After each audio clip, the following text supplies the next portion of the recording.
Welcome into Falcons Today by Chat Sports. I am your host, Matthew Peterson, and we're going to go through some overreactions, some injury news, and some other nuggets from this game. 21-18, Saints over the Falcons.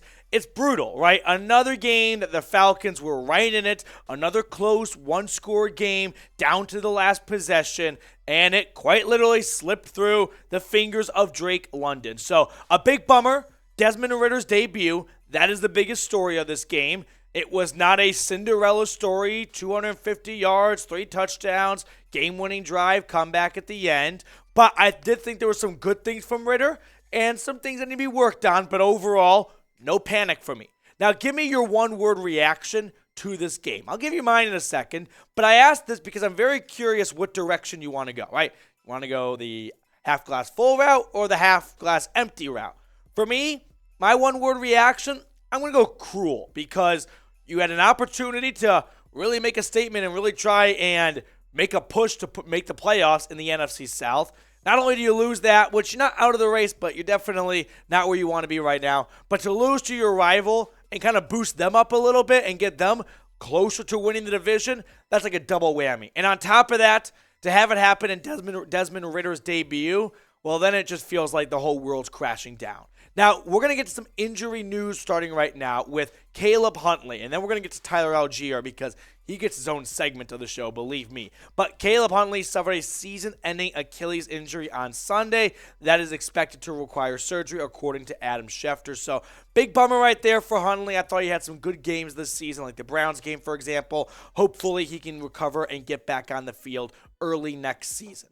But now we get into some overreactions here. And the first overreaction, this loss is on Desmond Ridder. Desmond Ridder is not him, right? Whatever you want to fill the sentence with, Desmond Ridder, it's an overreaction. Do not panic. Don't even get the panic button out.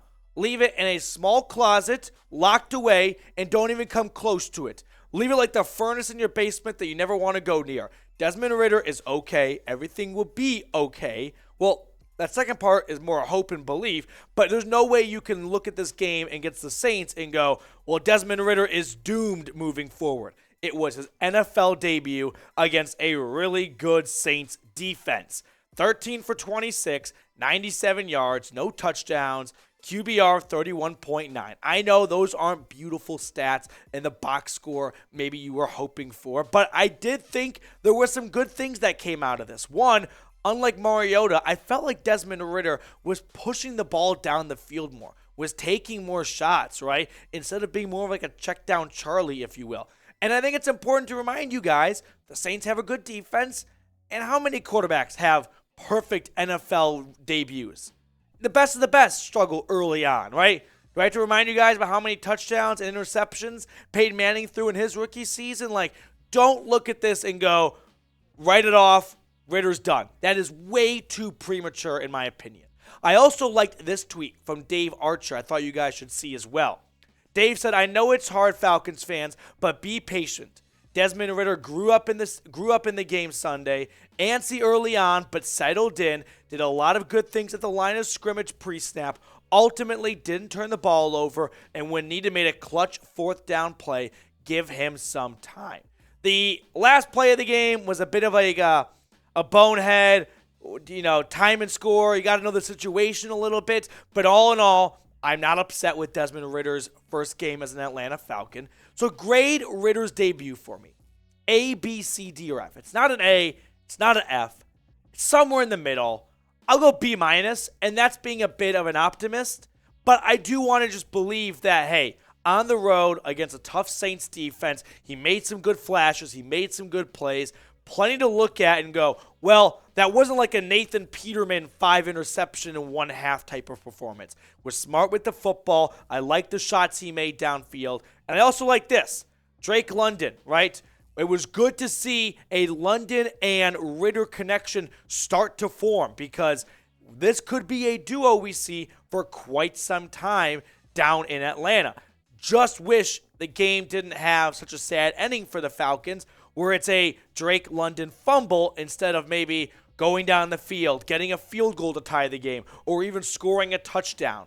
Against the Saints, London 7 grabs, 70 yards, and he was once again working by himself. The Falcons wide receiver room, Outside of London, again, it's the same story ever since Kyle Pitts went down.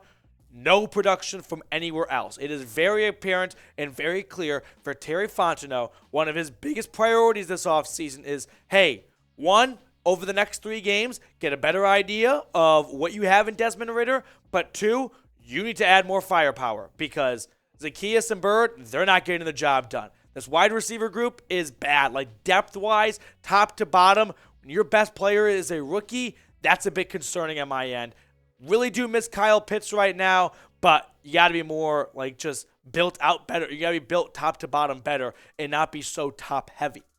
We've got another overreaction to get to in just a second, but we've got a great deal right now with Fanatics. It's chilly out there, and this Falcons hoodie is on sale when you go to chatsports.com/Falcons hoodie. Now, I got that link for you in the comments and the description. Here's the deal. Christmas right around the corner. Hanukkah just kicked off. Not too late to get a last-moment gift. If you wait much longer, then you're going to be screwed and you're going to be getting daggers on Christmas morning. So get this hoodie right now. That link's in the comments and the description of today's show.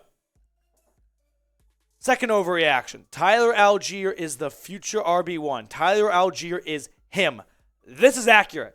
Tyler Allgeier could honestly have the whole show today if it wasn't for Desmond Ridder's debut. But Allgeier was fan-freaking-tastic in this loss to the Saints. Allgeier, 17 carries, 139 yards, an awesome touchdown, and an average of 8.2 yards a pop.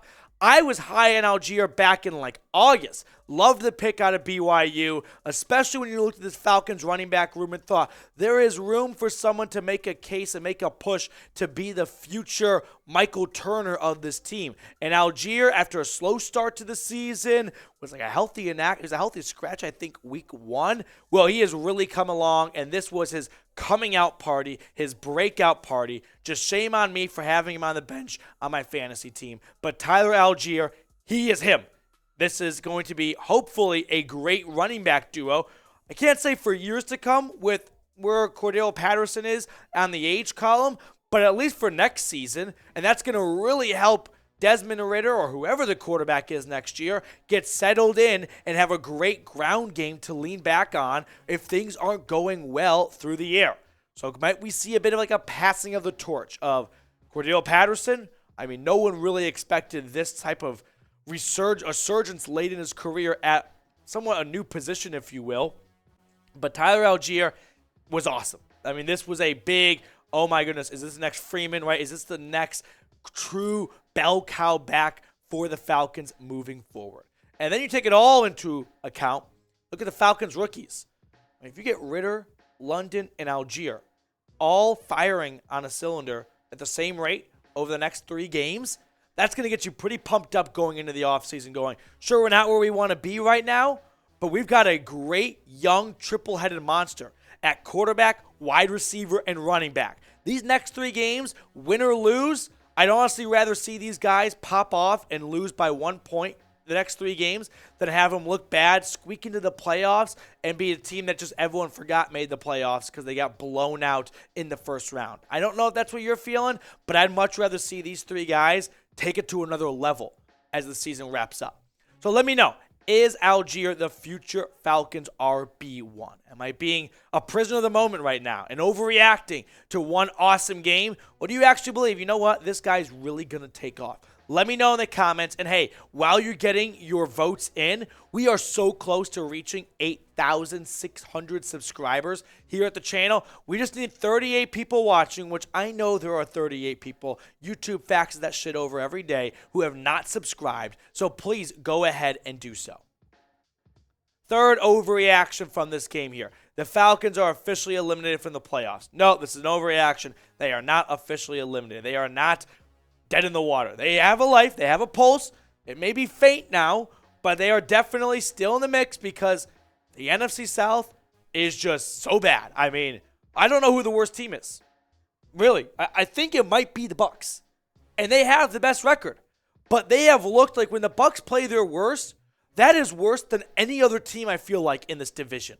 The Bucs right now at 6-8 are ahead of a three-way tie at 5-9 between the Panthers, the Saints, and the Falcons. So it is very much up for grabs. We've got a couple crossover games, some cannibalism, if you will, the next 3 weeks.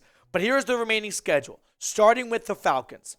They've got a tough test at Baltimore, but if there's no Lamar Jackson, that's going to be a whole lot easier against Tyler Huntley than an Arizona Cardinals team with either Colt McCoy or Trace McSorley. And then you wrap up against the Bucs at home. Like, if you go 1-1 in that stretch right there, on the road or at home, and get a win from one of those two games, I feel you're going to control your destiny against the Bucs. I don't see them winning out and having it be a meaningless Week 18 game. The Saints, meanwhile, they go to Cleveland, as the Browns are kind of rocking and rolling with Deshaun Watson, so that won't be very easy. Then at the Eagles, and then against the Panthers. I mean, they may very well go 0-3 in that stretch right there. The Panthers, meanwhile, they've got what they thought might be an easier game against the Lions. That's not going to be easy. Then they go to Tampa, and then they've got the Saints. So the Panthers still got two key divisional games coming up right now. And then the Bucs, really the one everyone is watching the closest here. The Tampa Bay Buccaneers remaining schedule. At Arizona, which the Cardinals are maybe the worst team in football right now. The Texans have been better the last 2 weeks than the Cardinals. Then the Panthers, then the Falcons. So even if they were to beat the Cardinals, which kind of seems likely, lose to the Panthers, lose to the Falcons, and Atlanta going 2-1 in the next 3 games would leapfrog them. There's still a lot of football to be played and a lot of playoff machines to be played. But be honest with me. Will the Falcons make the playoffs, right? They don't control their own destiny. But is it in this locker room? Is it in this team to fight and rattle off a couple of wins down the stretch and sneak into the playoffs? And then you go, anything can happen. Anything can happen. I appreciate everyone who tuned into today's edition of Falcons Today. If you have not subscribed, please go ahead and do so. We're going to sign off and see you all later with more Falcons news and rumors.